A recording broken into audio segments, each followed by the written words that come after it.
The quantum sensors aboard the International Space Station first detected the anomaly at 3:47 UTC. What began as a slight disturbance in spacetime quickly evolved into something that defied conventional physics. Dr. Ilinga Santos, the station's lead researcher, watched in awe as a massive vessel materialized just beyond lunar orbit. The ship dwarfed anything humanity had ever constructed, its crystalline surface reflecting sunlight in patterns that seemed to defy geometry. Within hours, every major observatory on Earth had their instruments trained on the visitor, and the world held its breath. This is Admiral Kextel of the Hegemony Alliance. The transmission came simultaneously through every communication device on Earth, translated perfectly into each local language. Your species has been evaluated and found suitable for integration. In the United Nations Emergency Security Council chamber, Secretary General Marcus Chen gripped the edges of his podium. The holographic projection of Admiral Kextel dominated the center of the room, a towering figure with iridescent scales and multiple sets of eyes arranged in geometric patterns across its face. Integration, Chen asked, his voice steady despite the tension. We would prefer to discuss terms for peaceful diplomatic relations. A sound like crystalline wind chimes echoed through the chamber. Kextal's laughter. You misunderstand. Primitive. This is not a negotiation. The hegemony requires your world's resources and genetic diversity. Submit, and your species will serve as productive members of our collective. Resist, and we will take what we want anyway. The alien's form shifted, displaying holographic images of worlds reduced to ash. You have 30 Earth days to prepare your surrender documents and begin resource extraction. We are generous. Most species receive only 10 days. As the transmission ended, the chamber erupted into chaos. But in a secure bunker beneath the Swiss Alps, Director Sarah Zhang of the United Earth Defense Initiative was already sending encoded transmissions to facilities hidden across the solar system. Protocol Lazarus is now active, she announced to her staff, her dark eyes reflecting the red emergency lights.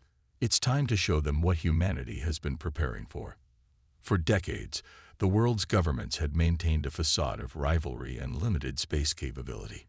In reality, the discovery of a derelict alien ship in the Kuiper Belt 30 years ago had spurred the greatest secret collaboration in human history. Deep within lunar caverns and Martian bunkers, prototype ships and weapons waited. The AI cores reverse-engineered from the derelict had given humanity quantum computing capabilities that revolutionized their understanding of physics. Teams of engineers and scientists had worked in absolute secrecy, knowing that humanity's survival might depend on maintaining the illusion of technological inferiority. Director, her assistant's voice cracked with excitement. Project Prometheus reports all systems green. The fleet is ready for final assembly. Zhang allowed herself a small smile. The hegemony expected to find a primitive species ripe for conquest. Instead, they would face a humanity that had spent 3 decades preparing for this exact scenario. In the following days, as the world's governments made a show of panicked meetings and diplomatic overtures, the real work happened in secret. Quantum encrypted messages flew between hidden bases as humanity's defenders mobilized. The hegemony ship maintained its position, occasionally launching small probes that appeared to be conducting routine surveys. Their arrogance was their weakness. They never thought to look for signs of advanced technology, so sure were they of humanity's primitive status. 20 days into the 30-day ultimatum, Zhang stood in the command center of Olympus Base, carved into the heart of Mars' largest mountain. Before her, holographic displays showed the status of humanity's secret fleet. 300 ships, from nimble fighters to massive carriers, all incorporating technology that rivaled or surpassed the hegemony's own. All command staff. This is Director Zhang. Operation Rising Phoenix is now in effect. Launch sequence begins in 30 minutes. As crew members rushed to their stations, Zhang opened a secure channel to Secretary General Chen. Sir, we're ready. Give the word, and humanity shows its true face. Chen's holographic form nodded gravely. The Security Council vote was unanimous. Launch the fleet. And Sarah, give them hell. As the ships began powering up their quantum drives, Zhang thought about the generations of scientists and engineers who had worked in secret, knowing they might never see the fruits of their labor. They had prepared not just weapons and ships, but new technologies that would revolutionize human civilization. Advances kept hidden until humanity could defend them. The hegemony thought they were dealing with a primitive species that would easily submit to their power. They were about to learn a harsh lesson about human nature. Humanity had never taken well to bullies, and they had spent 30 years preparing to prove it. In the vast chamber of Olympus Base, the first ships began to rise, their quantum drives humming with barely contained power. Humanity's response to the hegemony's ultimatum was about to be delivered not in surrender documents, but in the language of defiance that Earth's children had perfected over millennia of struggle. The stars themselves seemed to hold their breath as humanity prepared to announce its true arrival on the galactic stage. Commander Maya Patel stood in the virtual command sphere of the UES Hyperion, Earth's first quantum dreadnought. Around her, holographic displays showed the positions of the gathering fleet as ships emerged from hidden bases across the solar system. Each vessel represented decades of secret development, combining reverse-engineered alien technology with humanity's unique innovations. "Status report," she ordered, her voice carrying the authority earned through years of classified space operations. Her XO, Lieutenant Commander David Chen, gestured at the tactical display. "All battle groups report ready, Commander. Quantum drives are synchronized, and stealth systems are functioning at optimal levels. The hegemony still hasn't detected our movements." Maya allowed herself a moment to appreciate the irony. The alien certainty of human inferiority had made them blind to the massive mobilization happening right under their nose. Their sensors, sophisticated as they were, weren't calibrated to detect the quantum signature of humanity's new drives. In the 30 days since the hegemony's ultimatum, humanity had executed the final phase of Project Phoenix with precision born of endless drills and simulations. Ships that had been built in sections across multiple hidden facilities were now being assembled in the shadow of Saturn's rings, masked by the planet's electromagnetic field. "Commander," her communications officer called out. "Incoming transmission from Director Zhang." The director's holographic form materialized in the command sphere. "Commander Patel, the timetable has changed. Our deep space sensors have detected a hegemony battle fleet entering the Oort cloud. They're not waiting for their deadline." Maya's jaw tightened. "How many ships?" "At least 500. They expected us to submit, and now they're coming to make an example of Earth." Zhang's expression was grim but determined. "Are you ready to execute Operation Thunderbolt?" "Yes, Director. The fleet is assembled and crews are at battle stations. We can launch within the hour." "Good, because we have a surprise for them." Zhang's hologram expanded to show a tactical overlay. Dr. Yamamoto's team just completed final testing on the quantum disruptors. They're ready for deployment. Maya studied the specs with growing excitement. The quantum disruptors were purely human innovation, designed to exploit a weakness in the hegemony shield technology that they didn't even know existed. Theory suggested they could disable multiple ships with a single burst. "One more thing, Commander," Zhang added. "We've detected unusual energy signatures from several of their smaller vessels. Dr. Santos believes they're carrying something called neural suppressors, weapons designed to interfere with human brain activity. They're expecting to find terrified primitives they can mentally subjugate." "They're in for quite a shock then," Maya replied, thinking of the quantum-shielded neural implants that all fleet personnel now carried. Another gift from the derelict ship, modified and improved by human ingenuity. As Zhang's hologram faded, Maya turned to her crew. "Begin final launch preparations, and send word to all ships. Operation Thunderbolt commences in 30 minutes." Throughout the fleet, crews made final adjustments to their ship systems. These weren't just military vessels. They represented the pinnacle of human achievement. Each ship carried examples of how humanity had taken alien concepts and transformed them through innovation and creativity. The quantum drives weren't just copies of alien technology. Human engineers had redesigned them from the ground up, making them more efficient and versatile. The neural interfaces that connected crews to their ships were a unique hybrid of alien tech and human wetware design, offering capabilities that the hegemony had never imagined. "Commander," Chen called out, "all ships report ready. Battle groups are in formation." Maya nodded, feeling the weight of history on her shoulders. Humanity had hidden its true capabilities for decades, enduring the assumption of their primitive status.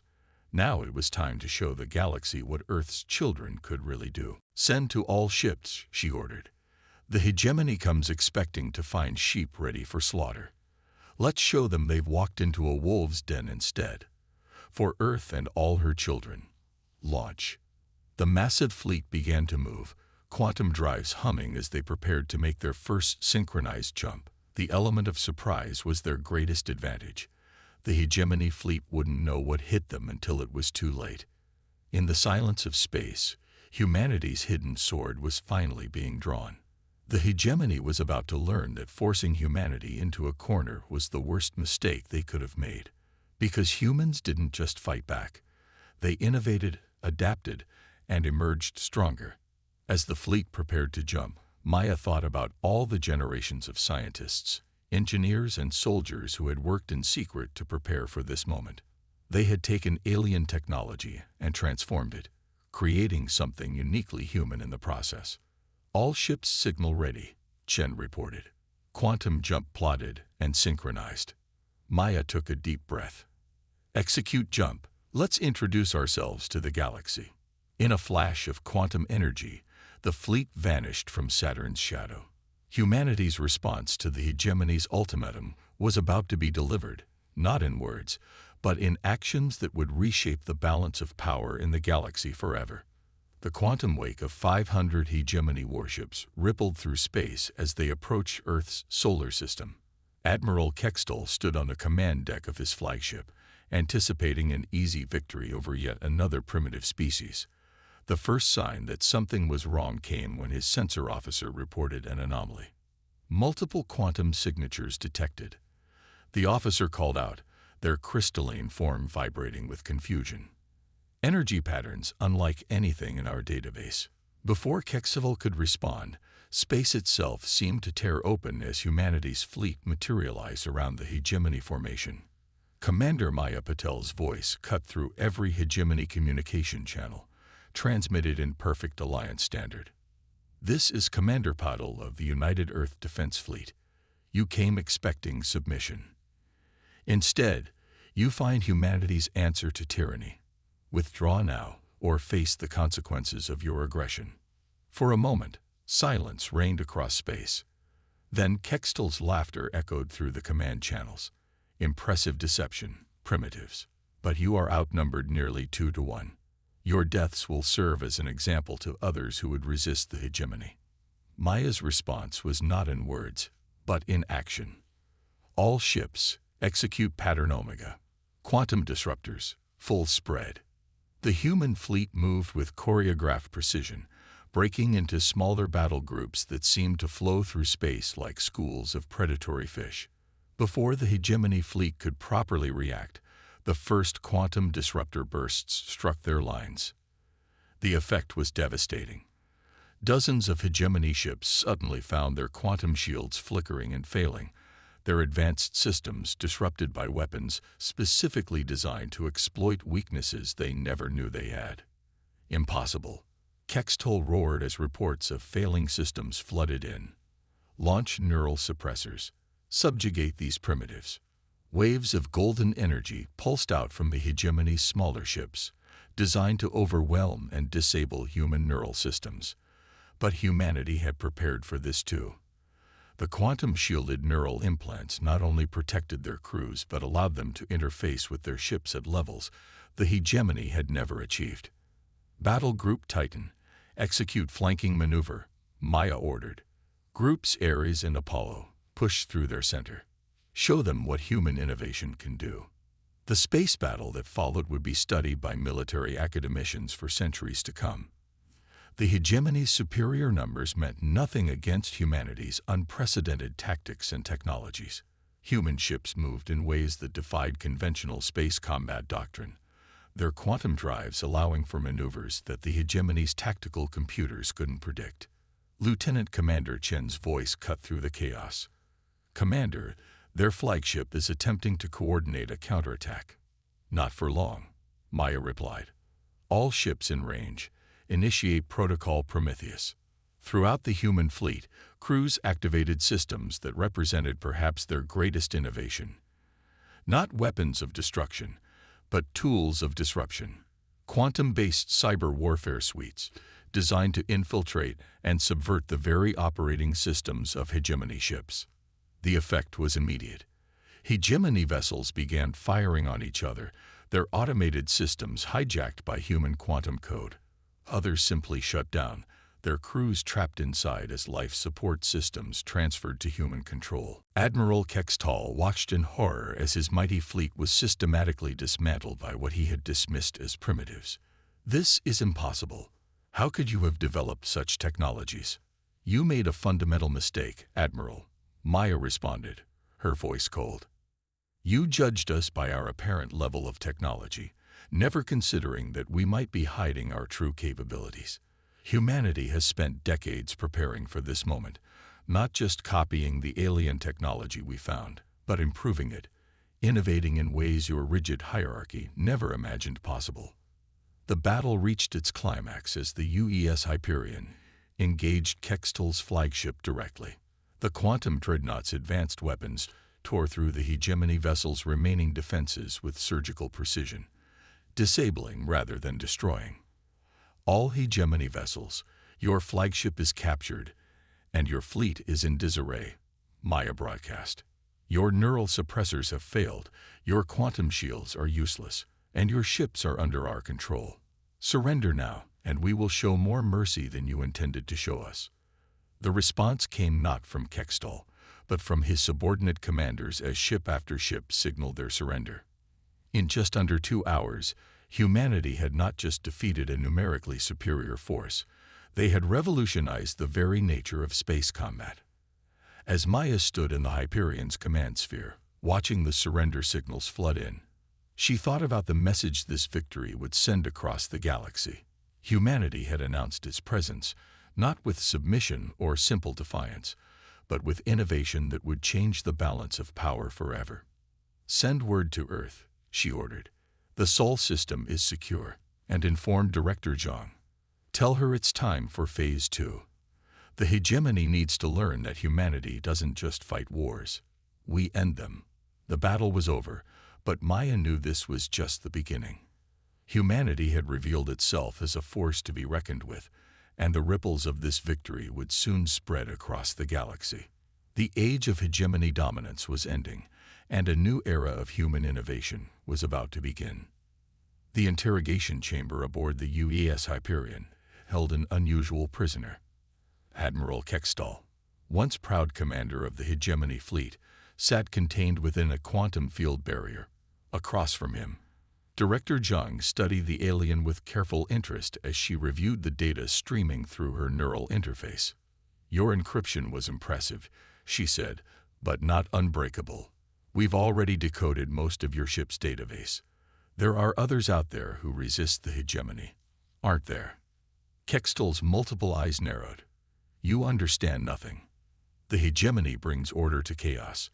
Those who resist bring only destruction." "Like the Meridians?" Zhang asked, watching the alien's crystalline form shudder at the name. "Or the Syntharks? We found references to dozens of species who fought against your order. Some of them are still fighting." Before Kextall could respond, Commander Patel's hologram materialized. "Director, we're detecting multiple quantum signatures at the edge of the system. But these are different from hegemony patterns." Zhang smiled. "Right on schedule. It seems our victory has attracted attention."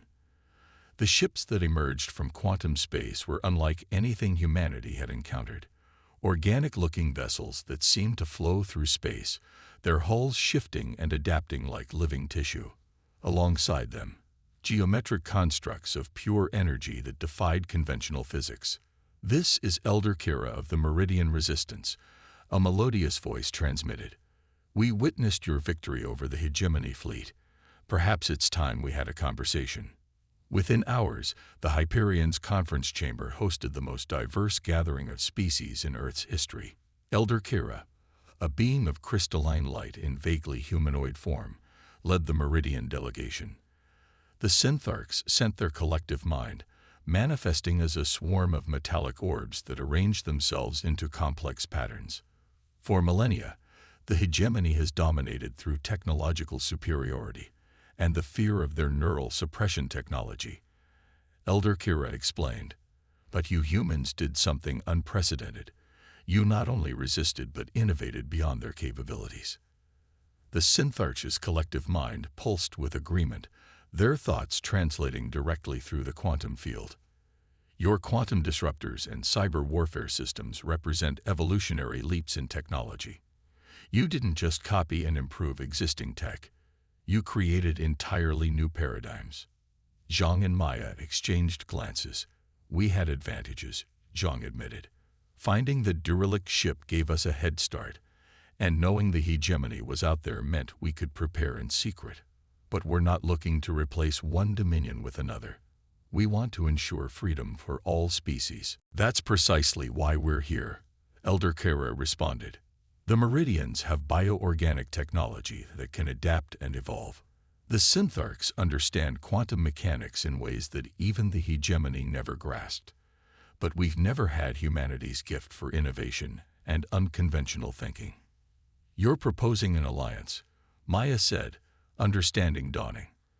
"We're proposing a coalition," the collective mind corrected.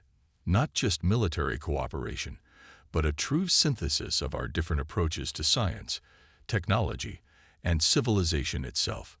The discussions that followed would reshape galactic society. The Meridians shared their bioorganic engineering, which human scientists immediately began theorizing ways to combine with quantum technology. The Syntharch's understanding of quantum mechanics helped explain why human innovations had worked so well against hegemony systems. But it was humanity's approach to problem-solving that truly catalyzed the alliance. Where the hegemony had enforced stagnation through dominance, humans constantly sought new solutions, new combinations, new possibilities. "The hegemony won't take this lightly," Zhang mourned during a strategy session. "They'll come back with everything they have." "Let them come," Elder Kira replied. "Already, our combined technologies are creating defenses they cannot overcome. The Meridian bioships are being upgraded with human quantum systems. The Syntharchs are implementing your cyber warfare protocols into their energy matrices." The collective mind pulsed with excitement. "And that's just the beginning. Our analysis suggests that combining human quantum innovations with Meridian bioorganic systems and our energy manipulation could create technologies beyond anything this galaxy has seen." Maya, watching the cooperation unfold aboard her ship, felt a surge of pride in humanity's role. They had entered the galactic stage as apparent primitives, revealed themselves as innovators, and now were becoming the catalysts for a revolutionary alliance.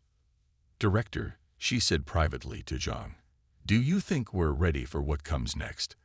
The hegemony controls most of the galaxy. This coalition will be seen as a threat to everything they've built." Zhang's response was firm. "We were ready to stand alone against them if we had to.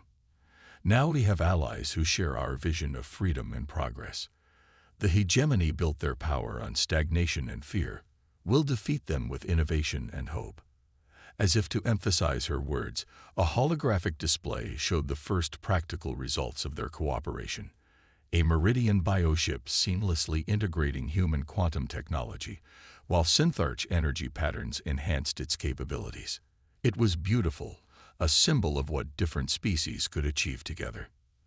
The coalition was born not from conquest or domination, but from shared values and mutual respect. As news of its formation spread across the galaxy, other species began to reach out, seeking freedom from hegemony control. The balance of power was shifting, and at its heart was humanity's unique gift for bringing together disparate elements into something greater than the sum of its parts. The combined fleet of the Coalition gathered at the edge of hegemony space, a sight unprecedented in galactic history. Human quantum dreadnoughts flew in perfect formation with Meridian bioships, their hulls now integrated with flowing organic patterns. Syntharch energy constructs wove between them, creating a quantum-enhanced defensive matrix that would have been impossible just months ago. On the bridge of the UES Hyperion, now enhanced with bioorganic interfaces and Syntharch energy systems, Commander Maya Patel stood with her allies. Elder Kira's crystalline form shimmed with anticipation while the Syntharch collective mind pulsed in complex patterns around them. The hegemony has recalled all their major fleets to defend their core systems, Maya reported, studying the tactical display. They're expecting another battle like our first encounter. They still think in old patterns, Elder Kira observed. They cannot conceive of how our combined technologies have evolved. The collective mind pulsed in agreement. The latest simulations confirm it. Our integrated systems are operating at levels that defy their understanding of physics. Director Zhang's hologram appeared in their midst. All Coalition forces report ready. The hegemony's response to our ultimatum. Just what we expected, Maya replied. They refuse to acknowledge the rights of lesser species to self-determination. They're preparing to crush what they see as a rebellion. Then we show them how much they've underestimated unity and innovation, Zhang declared. Begin Operation Synthesis. The Coalition fleet moved with impossible grace, their integrated technologies allowing for coordination that bordered on prescience. As they approached hegemony space, Maya reflected on how far they'd come. The quantum disruptors that had won their first victory were now just one component in an arsenal that represented the combined genius of three species. The hegemony struck first, thousands of ships emerging from quantum space in an overwhelming display of force. Their neural suppressors fired automatically, a golden wave of energy that would have once paralyzed entire civilizations. It washed harmlessly against the Coalition's defenses. They never understood, the collective mind commented. True strength comes from synthesis, not suppression. Maya nodded. All ships. Execute Phase 1. Show them what freedom looks like. The Coalition fleet split into smaller groups, each demonstrating capabilities that would have seemed like magic months ago. Meridian bioships absorbed enemy fire, using it to evolve their defenses in real time. Human quantum ships performed maneuvers that ignored conventional physics, their systems enhanced by Syntharch energy manipulation. But the true power of the Coalition wasn't in their ships or weapons. It was in the idea they represented.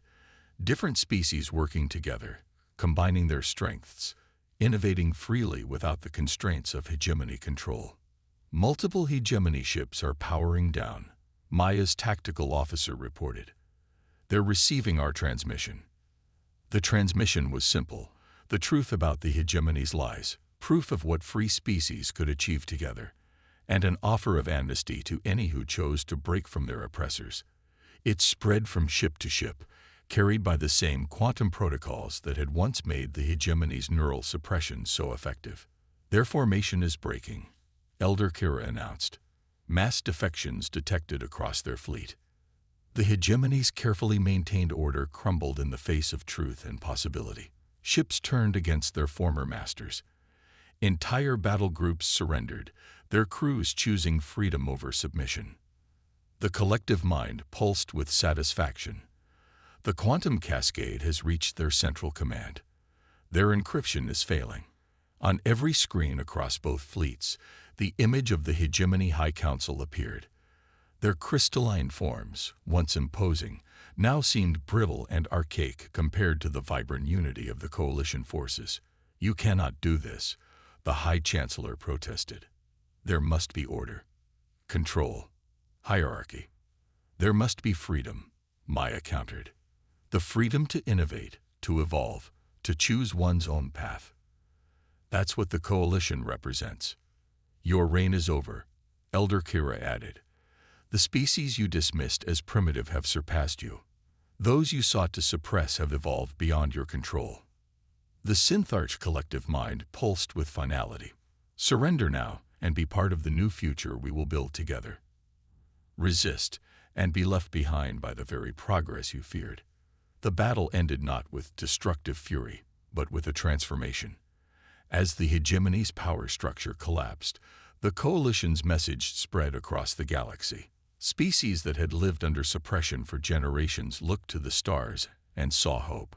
Months later, Maya stood with Zhang in Earth's orbital headquarters, watching ships from 100 different species come and go freely through Coalition space.